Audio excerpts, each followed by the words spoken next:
Let's take it slow. Where you go, I go too.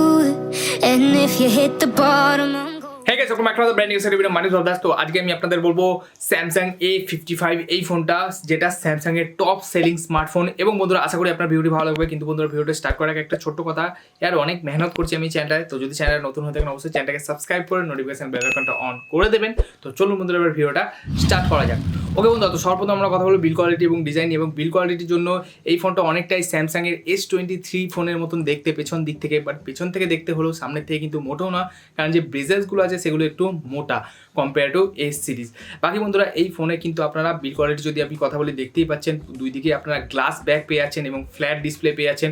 বাকি বন্ধুরা এই যে গ্লাসটা আছে এটা কিন্তু গরিলা গ্লাস ভিক্টাস প্লাস, মানে এই বাজেটে এই একমাত্র একটা ফোন যে আপনাকে গরিলা গ্লাস ভিক্টাস প্লাসের প্রোটেকশন দিচ্ছে ফ্রন্ট এবং ব্যাক দুই দিকে। এটা দেখে আমার যথেষ্ট ভালো লাগলো। ইনফ্যাক্ট বন্ধুরা এই ফোনে যে ফ্রন্টের ব্রেজেসগুলো আছে সেটাকে চাইলেই স্যামসাং একটু কমাতে পারতো, বাট যেহেতু তাহলে কমিয়ে দিলে এস সিরিজের সাথে কম্পেয়ার করা যাবে না, তো তাই জন্য একটু বড় রেখেছে।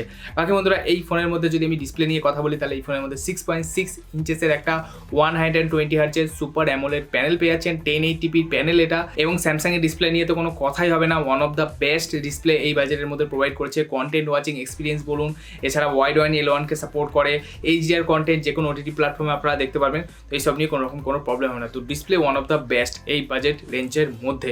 বাকি বন্ধুরা যদি আমি কথা বলি এই ফোনটা কানেক্টিভিটি নিয়ে, তাহলে 15 থেকে 16টা 5G ব্যান্ড পেয়ে যাচ্ছেন, dual 4G VoLTE, wifi calling, Bluetooth 5.3 সমস্ত কিছু রয়েছে, NFC রয়েছে। তো কানেক্টিভিটি নিয়ে কোনো রকম কোনো প্রবলেম আপনার হবে না। ইনফ্যাক্ট এই ফোনের মধ্যে আপনারা IP67 এর প্রোটেকশনও পেয়ে যাচ্ছেন। ইনফ্যাক্ট বন্ধুরা আমি ফোনের ফিঙ্গারপ্রিন্ট সেন্সারও টেস্ট করে দেখেছি, যথেষ্ট ফাস্ট এবং অ্যাকুরেট, 10-এর মধ্যে 9 বার ইজিলি খুলে ফেলবে। এই নিয়েও আপনার কোনো রকম কোনো প্রবলেম হবে না। বাকি বন্ধুরা এই ফোনের এবার যদি আমি কথা বলি মেনলি পারফরমেন্সের ব্যাপারে, তাহলে এই ফোনের মধ্যে Exynos 1480 চিপসেট আপনারা দেখতে পান, যথেষ্ট পাওয়ারফুল। এর সাথে রয়েছে 8GB র্যাম এবং 256GB স্টোরেজের অপশন। ইনফ্যাক্ট বন্ধুরা আমি অন্তত স্কোর আপনাদের দেখিয়ে দিচ্ছি, প্রায় 1 মিলিয়নের আশপাশ আপনারা অন্তত স্কোর পেয়ে যাচ্ছেন। আমার কাছে যে ভেরিয়েন্টটা রয়েছে সেটা একদম টপ মডেল, এই জন্য তো যথেষ্ট ভালো অন্তত স্কোরও আপনারা প্রোভাইড করছে। ডে টু ডে লাইফে আপনারা হ্যাং ল্যাগ তো খুব একটা বেশি নোটিস করবেন না, যথেষ্ট ভালো। ওয়ান UI আপনারা জানেন one of the best. In fact বন্ধু আমি গেম খেলেও দেখেছি, এই ফোনটার গেমিং নিয়েও খুব একটা বেশি আপনার প্রবলেম হবে না। গেমিং সেটিংও আপনাদের আমি স্ক্রিনে দেখিয়ে দিলাম, আপনারা চাইলে দেখে নিতে পারেন। বাকি বন্ধুরা এবার যদি আমি কথা বলি এই ফোনটার ব্যাটারি ব্যাকআপ এবং চার্জিং নিয়ে, তাহলে এই ফোনের মধ্যে কিন্তু আপনারা 5000 mAh একটা বড় ব্যাটারি পেয়ে যাচ্ছেন।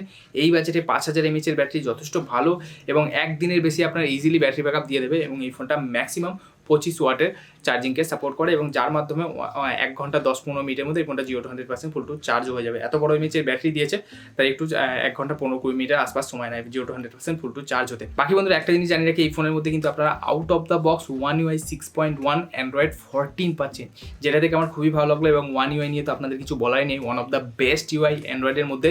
এবং তার সাথে কোম্পানি ক্লেম করেছে 4 বছরের মেজর অ্যান্ড্রয়েড আপডেট এবং 5 বছরের সিকিউরিটি প্যাচ আপডেট কিন্তু এই ফোনটার মধ্যে আপনারা পেয়ে যাবেন।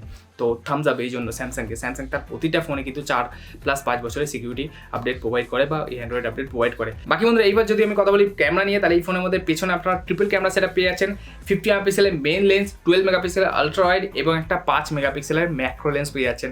হ্যাঁ, অনেকেই হয়তো পেয়েছিল টেলিফোটো লেন্স দিয়েছে, বাট না বন্ধুরা, বাকি ফ্রন্টে রয়েছে 32 মেগাপিক্সেলের সেলফি ক্যামেরা। তো কিছু ক্যামেরা স্যাম্পল আপনাদের স্ক্রিনে প্রোভাইড করে দিচ্ছি, দেখতে পাচ্ছেন স্লাইটলি একটু বুস্টেড কালার দেয়, যথেষ্ট ভালো ডিটেইলিং লেভেল প্রোভাইড করে। ইনফ্যাক্ট বন্ধুরা এই ফোনের ফ্রন্ট এবং ব্যাক দুই দিকে আপনারা 4K তে ভিডিও রেকর্ড করতে পারবেন এবং স্টেবিলাইজেশনও যথেষ্ট ভালো।